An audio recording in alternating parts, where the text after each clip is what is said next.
Hello everyone. So today's episode gonna be about,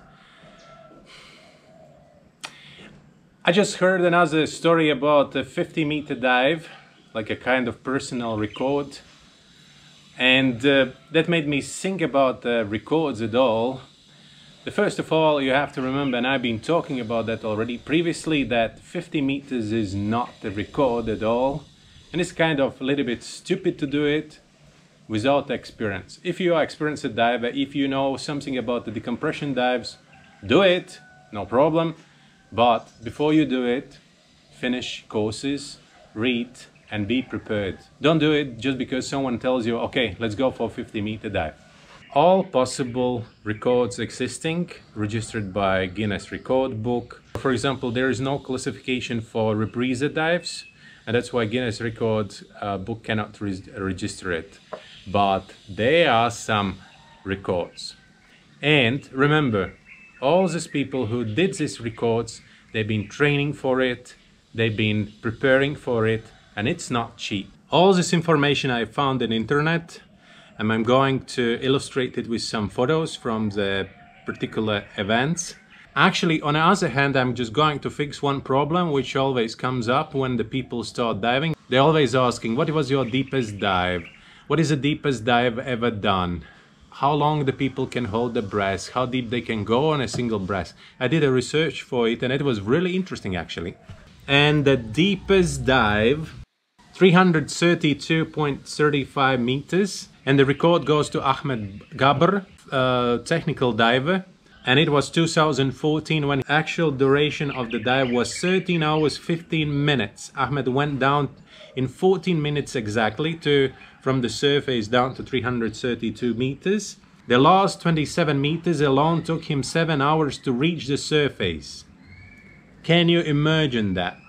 So 14 minutes down and then 13 hours and 50 minutes to get to the surface. The people usually ask, what about the pressure? The pressure is 34 bars. Why he didn't get compressed as a flatfish? Just because 60 to 65% of our body consists of water, and that's why water cannot compress the water, so that's why we are still able to live. How deep we can go, that's still a question. About scuba diving, it's clear. Let's mix it with some freediving stuff. There are many disciplines in freediving. I would like to talk only about those who are about the open water, because open water is the most interesting thing for me. Hello, Yuri. He was the reason why I started freediving, and he made me interested in this. But he's from the same school the world recordist comes from. And I'm talking about Alexei Molchanov. And what he did 125 meter. So what means free immersion? Free immersion is a discipline that involves a diver descending a vertical line. So basically just going down using hands. And then the same way up. But that's not it. Another record, what Alexei did is constant weight with fins. So that basically he used a monofin to get down to 130 meters and then back. But the list would not be full if we are not mention Herbert Nitsch. Herbert Nitsch did 253 meter dive, and it's called No Limits. Basically, he used the weight, and it's like a slide. So he was like on a elevator with the weights, quickly going down, and then using the air, inflating the balloon to bring him back to the surface. So he's absolute world recordist for the no limits. So 253 meters. There is another discipline for the world records, the longest stay underwater for the scuba diving. So using open circuit scuba unit. And this event happened in Egypt recently. It was November 2020 during the quarantine. The diver who did it, it's Saddam Al-Kilani. He stayed underwater for 6 days starting on November 5. He stayed underwater for 145 hours and 30 minutes. Just to make you understand how serious it is. The one thing what you definitely have to keep in mind is that Just imagine, 145 hours. And it doesn't matter how warm is the water, even the water temperature is around 30 degrees. I know it from the long distance swims. After a while you get cold. It doesn't matter what you wear. They probably, I don't know what he wore. It looks like he was wearing the dry suit, and probably he filled it up with the argon, because the argon is a good isolator. And then another thing is eating, drinking, sleeping. There is also one record for highest altitude scuba dive ever, and it was done by Hungarian scuba diver and mountaineer Hudo at Ajos del Salado. So the diver's name was Erno Tosaki, and there was only 2 of them going up 6,000 meters above the sea level and did a dive. The dive was really shallow, only 2 meters, but the record is a record. Just imagine to climb up to 6,000 meters and to carry all the diving equipment up there, the scuba tanks and other stuff, and there was no any porters. Sounds quite stupid, but under that category you can put any record, because some people always will say, why the people doing that? But you know, I'm kind of the same person. I really like to set up some personal records or do something stupid, because that's the most memorable things you can have in your life. And if someone don't like it, that's their business. Then we have another record for the guy who's the oldest diver ever.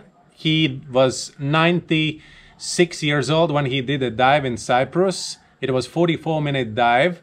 It was the second record he beated, because previous record he did when he was 95. Wish I can do the same when I'm reaching that age. And another thing I definitely would like to mention, because it's from Indonesia and Gili Trawangan, that's our neighbors, and that's deepest dive on a Rebreather. And the depth of this dive was 290 meters. Actually, the guys think that it was deeper, it was around 300 meters, but since all the measuring devices stopped showing anything at 290, then it's officially 290.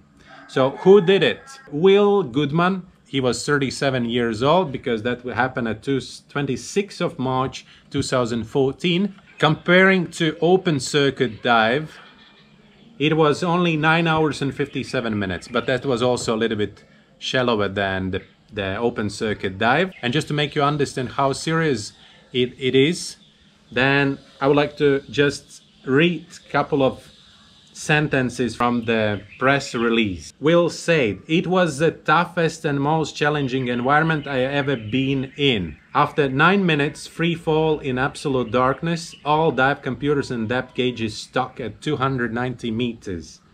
I hit my target depth in 10-degree water and strong current.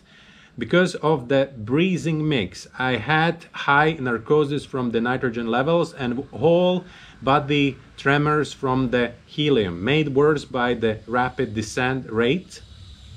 My hands started shaking, and on ascent I wondered if I'd made it back, as began to lose my motor functions." Then I had the same feelings actually. It was like uncontrolled shivering at the depth.